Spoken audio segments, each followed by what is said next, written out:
이 시간 저희들이 여호수아서 2장을 읽었습니다. 여러분, 여호수아서 2장은 이제 가나안 땅을 향하여 여호수아 장군이 이제 들어가기를 준비하고 정탐꾼 2명을 여리고성으로 보내는 장면이 나옵니다. 근데 여러분, 하나님께서 가나안 그 족속들을 다 진멸하라라고 그렇게 명령을 했죠. 다 멸망시켜라라는 겁니다.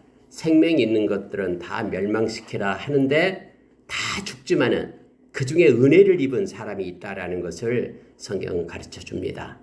바로 기생 라합의 집이 은혜를 입고 다른 모든 사람들은 멸망당하지만 그의 집은 구원을 받게 됨을 성경은 2장에서 우리로 알게 해 줍니다. 오늘 여러분 2장에서 이제 기생 라합에 대한 얘기가 나오고 있습니다. 그래서 기생 라합은 다음에 하나님의 은혜로 그 가정만 구원을 받습니다.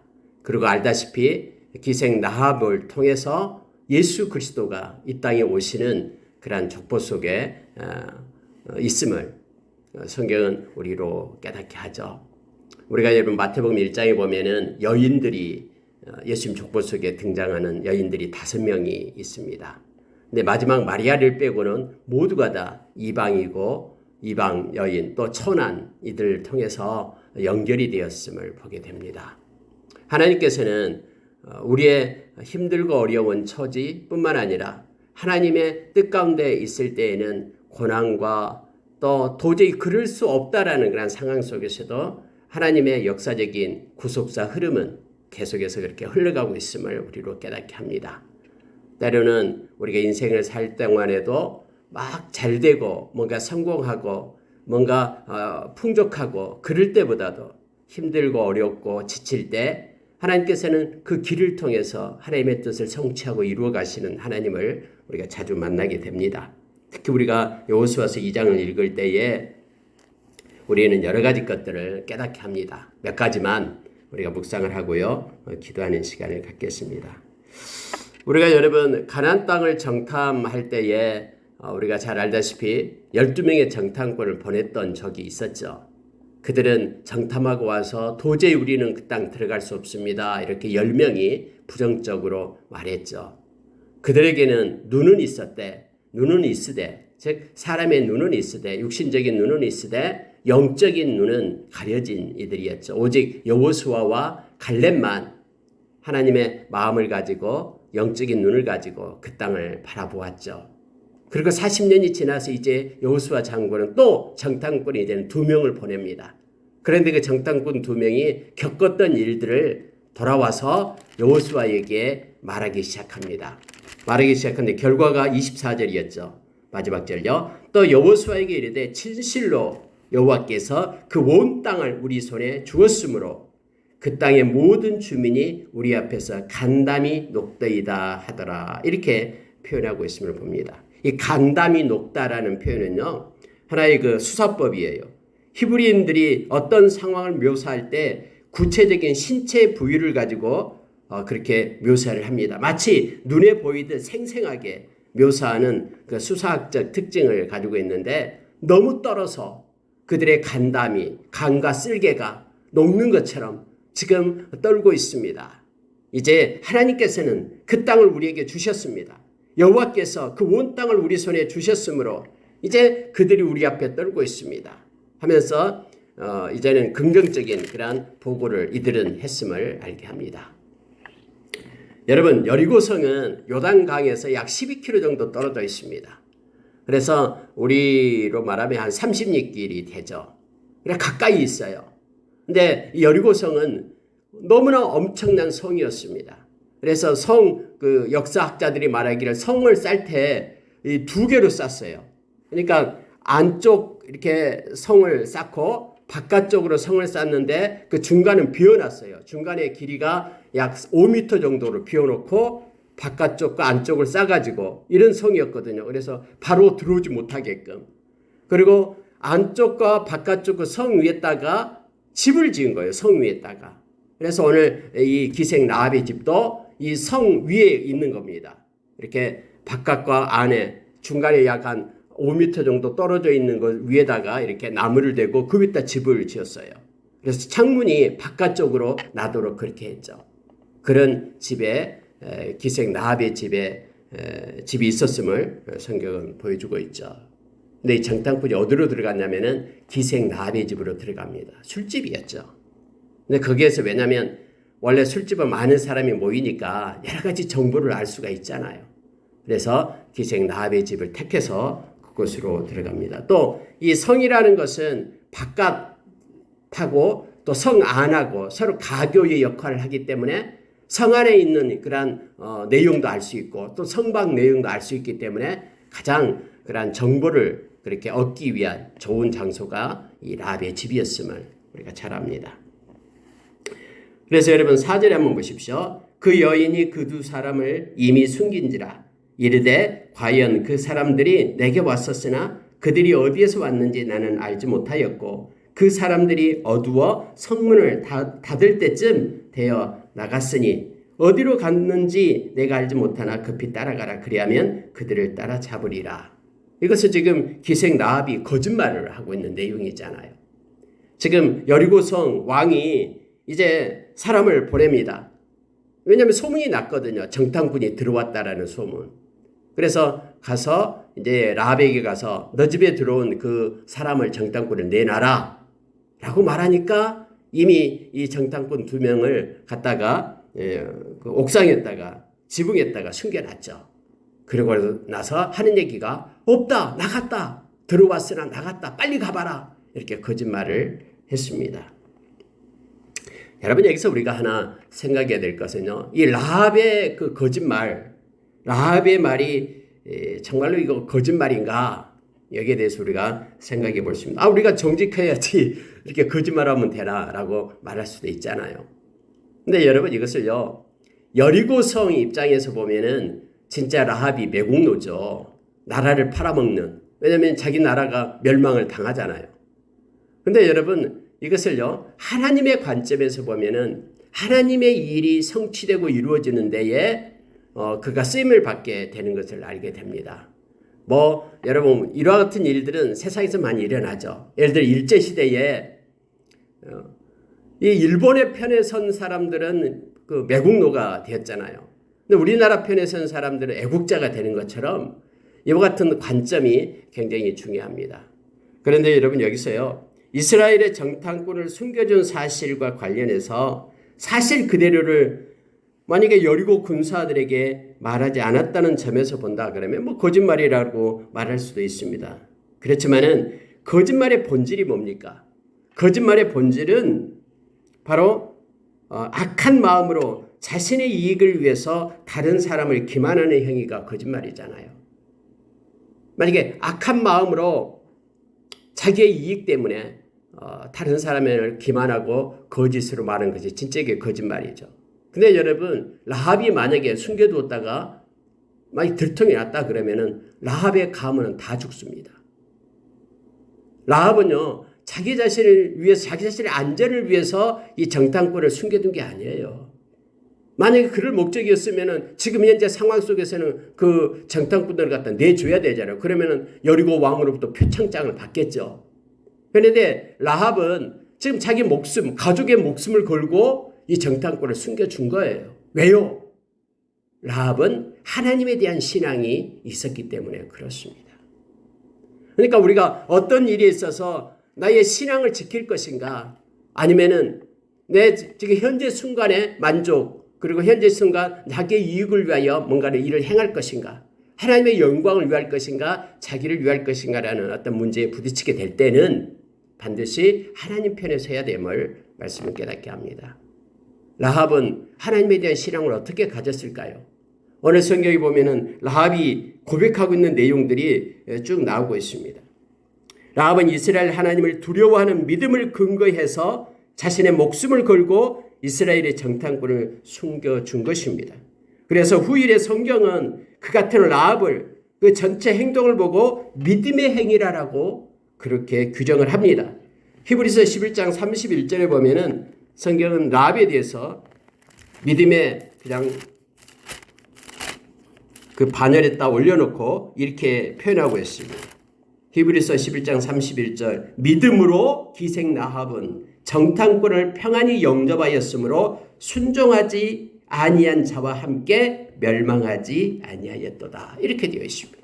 여리고 백성들은 순종하지 않아서 다 멸망했는데 이 라합은 믿음으로 정탐꾼을 평안히 영접했다. 그래서 그는 구원을 받은 자가 되었다라고 성경에서는 이 행위가 믿음의 행위다라고 지금 말하고 있습니다. 아무리 우리의 이성과 우리의 생각에는 거짓말 했는데 하면서 이런 관점에서 볼 수도 있어요. 그러나 성경의 관점에서 보면은 이 기생 라합은 바로 믿음의 행위였다라고, 믿음으로 그들과는 다른, 그래서 그 멸망 가운데 구원을 받은 사람이었다라고 말하고 있음을 보게 됩니다. 실제로 여러분, 라합은 하나님에 대한 믿음을 가지고 있었습니다. 그가 고백을 이렇게 합니다. 자, 9절에 보십시오. 말하되 여호와께서 이 땅을 너희에게 주신 줄을 내가 아노라. 이게 믿음의 고백이에요. 하나님께서 이 땅을 이스라엘 백성에게 준 것을 내가 믿음으로 알고 있다 라고 지금 고백합니다. 그러면서 우리가 너희를 심히 두려워하고 이 땅 주민들이 다 너희 앞에서 간담이 녹나니 이는 너희가 애굽에서 나올 때에 여호와께서 너희 앞에서 홍해물을 마르게 하신 일과 너희가 요단 저쪽에 있는 아모리 사람의 두 왕 시우건과 오게게 행한 일, 곧 그들을 진멸시킨 일을 우리가 들었습니다.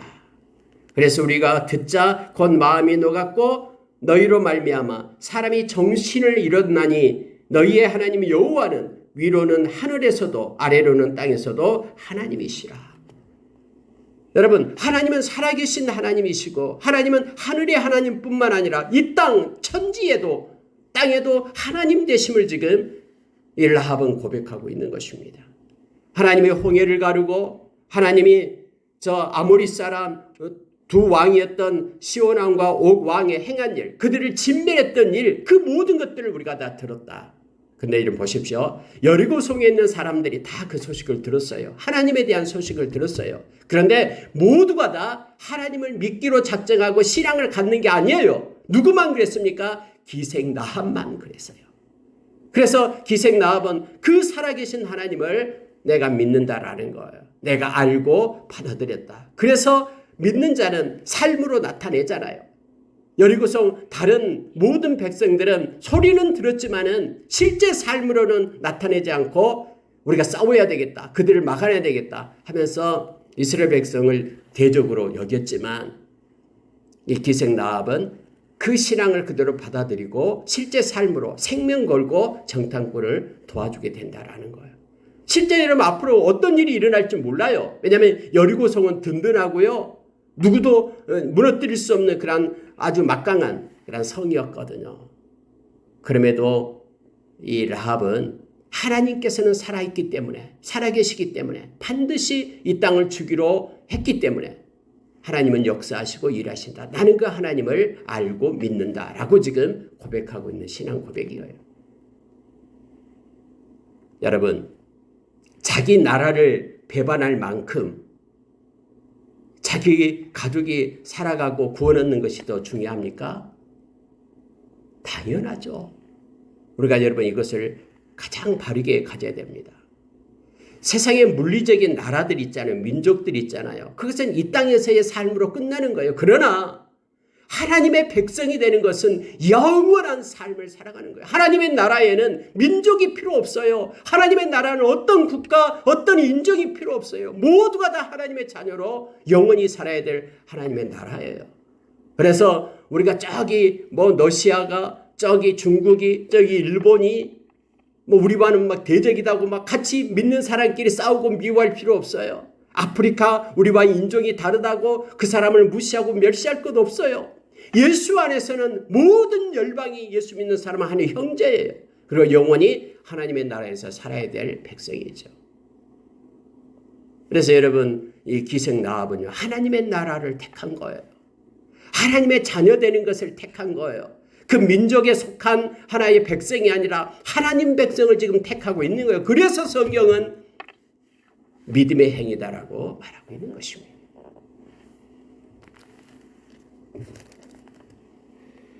자, 여러분 이제 14절로 내려갑니다. 우리 목숨을 죽음에서 건져내라. 내가 너희를 살려냈기 때문에 이제는 너희들이 이 땅에 들어올 때에 우리의 목숨 살려내라라고 기생 라합은 요청을 합니다. 그럴 때 14절에서 그 사람들이 그에게 이르되 네가 우리의 이 일을 누설하지 아니하면 우리의 목숨으로 너희를 대신할 것이요 여호와께서 우리에게 이 땅을 주실 때에는 인자하고 진실하게 너를 대우하리라. 이 약속을 합니다. 자, 이 정탐꾼은 그렇게 말하죠. 우리의 목숨으로 너희를 대신하겠다라고 생명 걸고 약속 지키겠다. 그리고 이 말을 해요. 하나님께서 이 땅을 우리에게 주실 때에 인자고 진실하게 너를 대우하겠다. 사랑으로 그리고 정직하게 우리가 너를 대우하겠다. 여러분, 이 말씀의 약속처럼 그대로 이루어졌잖아요.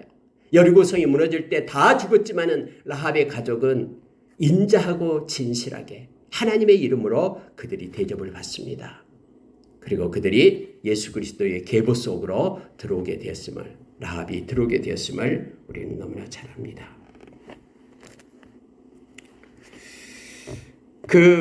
구원하는 방법에 대해서 성경은 이렇게 표현하고 있습니다. 이것도 묵상하면 큰 은혜를 줍니다. 자, 18절 보십시오. 우리가 이 땅에 들어올 때에 우리를 달아내린 창문에 이 붉은 줄을 메고 네 부모와 형제와 내 아버지의 가족을 다 내 집에 모으라. 누구든지 내 집 문을 나가서 거리로 가면 그의 피가 그의 머리로 돌아갈 것이요 우리는 허물이 없으리라. 그러나 누구든지 너와 함께 집에 있는 자에게 손을 대면 그의 피는 우리의 머리로 돌아오려니와. 이렇게 되어 있습니다. 부탁을 하는 거예요. 우리가 이제는 곧 올 텐데 너는 너희 집의 가족과 형제들 다 모으라. 만약에 너희 집을 바깥으로 나간다 그러면 그거 우리가 책임 못 진다. 너희 집 안에 다 모으고 그리고 우리를 창문에서 달아내는 이 성 위에 있었기 때문에 바깥 그런 성으로 창문으로 그래 바깥으로 나갈 수 있는 거예요. 붉은 줄을 메어두라. 그럼 그것이 표시가 되어서 우리가 너희 집은 보호하고 사는 집들은 다 죽이게 될 거다. 이 얘기를 하는 거예요. 그럼 여러분, 이 라합 집이 구원을 받게 되는 그 표시가 뭐예요? 붉은 줄이었죠. 그래서 이 붉은 줄이 바로 예표적인 의미가 있음을 보게 됩니다. 다 멸망당하지만은 붉은 줄이 있는 그곳은 구원을 얻게 되잖아요. 다 멸망당하지만은 애굽의 모든 장자들이 다 죽지만은 어린 양의 붉은 피를 발라놨던 문설주에 발라놨던 그 집은 패스오버 죽음의 사자가 넘어가서 살게 되었잖아요. 동일하게 여리고성에 있는 모든 집들은 다 파괴되고 죽지만은 사람들 다 죽지만은 이 붉은 줄을 메어놨던 그 집만큼은 그 집에 속에 들어있는 사람만큼은 다 구원을 얻었습니다. 그래서 이 붉은 줄이 바로 예수 그리스도의 십자가의 보혈을 예표적으로 상징하죠. 다 죽지만은 예수님의 보혈을 의지하고 죄사함 받은 사람만큼은 다 살아납니다. 그리고 다 예수님의 보혈을 힘입고 회개하는 이들이 영원한 생명을 얻게 되고 천국 백성이 됨을 우리는 잘 압니다. 그래서 문설주 어린 양의 피, 라합 집의 이 붉은 줄 모두가 다 십자가의 예수님 보혈을 나타내고 있음을 보게 됩니다. 그리고 오늘날로 말하면은 바로 예수님의 보혈이 있는 교회의 모형임을 알게 됩니다. 교회, 에클레시아, 우리 주님이 세운 이 에클레시아 교회에 들어온 이들이 바로 영원한 구원에 이르는 백성이 됨을 알게 합니다. 이 건물 안에 들어온 것이 아니라 이건 상징적으로 나타낸 것이기 때문에 바로 예수 그리스도의 이름을 믿고 예수 그리스도를 믿고 하나님의 자녀가 된 모든 하나님의 백성들의 모임, 택함 받은 자들의 모임, 이들이 곧 교회임을 알게 하죠. 바로 라합의 가족이었음을 나타내고 있습니다. 그러니 라합이 이르되 너희 말대로 할 것이라 하고 그들을 보내어 가게 하고 붉은 줄을 창문에 매니라 라고 21절에 되어 있죠. 가자마자 아직 들어오지도 않는데 아직 이스라엘 백성이 지금 가나안 땅에 오지도 않았는데 가자마자 창문에다가 붉은 줄부터 맵니다. 그리고 뭐 다른 사람들은 모르죠. 붉은 줄이 무슨 뜻인지. 그 기생 라합과 그리고 이 정탐꾼만 알고 있는 거예요. 다른 사람들은 이 신호가 무슨 뜻인지 몰라요. 그냥 데코레이션 한 거다라고 생각하겠죠. 장식한 거다라고 생각하겠죠. 근데 그게 생명의 줄이었거든요. 그러니까 예수 그리스도와 우리와 그 십자가를 통해서 우리에게 주신 예수님의 생명, 그것은 믿는 자의 관계밖에 몰라요. 믿지 않는 자는 무슨 예수를 믿는다고 구원을 얻냐라고 생각해요.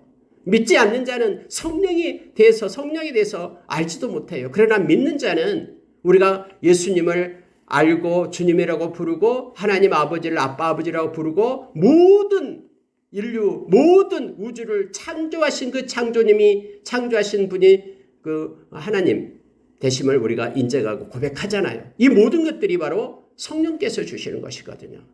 그래서 은혜 받은 자만이 은혜 주는 자와 받은 자만이 알 수 있다라는 것을 알게 되죠. 다시 말하면 많은 군중 속에 쌓여 있어도 혈류증을 앓는 그 여인이 예수님의 옷자락을 붙잡았죠. 그래서 예수님으로부터 능력이 빠져나가서 그의 혈류증이 말랐잖아요. 예수님이 뒤돌아보면서 누가 내 옷을 만졌느냐? 사람들은 말합니다. 이렇게 많은 사람들이 에워싸고 있는데 누가 만졌는지 누가 합니까? 그러나 예수님은 내 옷을 만진 자가 있다라고 말하는 거예요. 그 여인과 예수님은 알고 있죠. 이 붉은 줄의 의미도 바로 이 정탐꾼과 약속했던 정탐꾼 그리고 라합은 알게 되죠. 오늘날 믿음도 역시 우리가 하나님과의 관계 속에 있습니다. 그냥 공동체로 우리가 구원받은 게 아니에요. 하나님과 나와의 관계 속에서 진심으로 내가 영접하고 하나님이 나의 그런 개인적인 하나님이 되어야 됩니다. 퍼스널 세이비어가 되어야 돼요. 개인적인 구원자. 아버지가 믿기 때문에 내가 구원받는다. 우리 아내가 신앙생활 열심히 하기 때문에 내가 구원받는다. 이게 아니잖아요. 기독교에서는요. 나와 하나님과의 관계 속에 있어야 됨을 알게 합니다. 그리고 여러분 라합이 이 팁을 줘요. 지금 나가지 마라. 지금 가지 말고 산으로 도망가라. 산에 가서 3일 동안 숨어 있어라.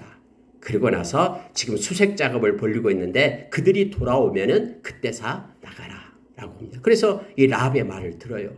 여러분 보십시오. 이 정탐꾼이요. 라합의 말을 듣고 산으로 들어가요. 왜요? 라합을 믿었기 때문에요. 만약에 라합이 마음이 이렇게 바꿔져 가지고 아니 내가 지금 뭐 하고 있는 거야? 내가 우리 민족을 지금 말살하려고 들어온 이 정탐꾼을 내가 고발해야 되겠다. 산에 가서 숨어 있으라라고 말해놓고 이 여리고 왕한테 일러버리면 어떻게 돼요? 그들은 꼼짝없이 붙잡혀서 죽게 되죠. 그런데 이 정탐꾼도 라합의 말을 믿고 산속에 들어가서 3일간 숨어 있습니다.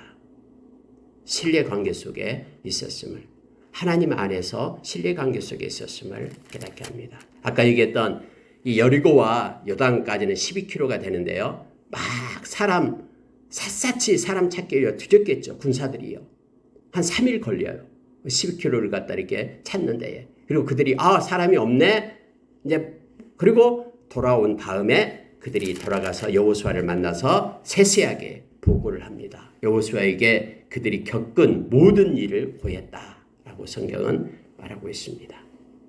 하나님께서 과연 그 땅을 우리에게 주었습니다.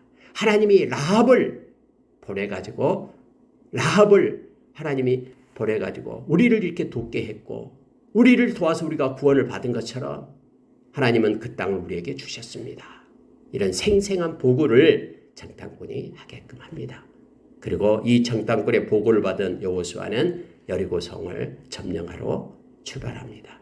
근데 힘으로가 아니라 하나님의 방법을 가지고 여리고성을 7일간 돌면서 소리를 지를 때 무너져 내렸음을 성경은 깨닫게 합니다. 그 내용이 이제 다음에 성경에 나오고 있음을 보게 됩니다. 말씀을 마치겠습니다. 여리고성이 다음 6장에 가서 이제 그 여리고성이 무너지는 내용이 나오고 있습니다. 오늘 하루도 살아계신 우리 주님을 의지하면서 믿음으로 하루를 살아내기를 원합니다. 이 기생라합이 전적으로 하나님을 가장 최고의 자리에 놓고 하나님을 의지하고 그걸 택했듯이 우리가 믿음의 결국은 영혼의 구원이다 그랬죠. 우리는 영원한 하나님의 나라를 가장 가치 있고 가장 존귀하게 여기면서 택해야 됩니다. 여러분, 밭에 보화가 감춰진 것을 아는 사람은 자기의 모든 재산을 팔아 그 밭을 샀다라고 예수님께서 그렇게 비유로 말씀하셨죠. 지금 라합이 큰 거예요. 라합이 자기의 모든 것을 다 팔아서 영원한 하나님의 나라 백성 되는 것을 택했습니다. 생명을 걸고. 저와 여러분도 우리 하나님을 의지하고 하나님의 나라의 백성됨에 감사하며 오늘 또 구원의 노래를 부르는 저와 여러분 되기를 원합니다. 기도하겠습니다.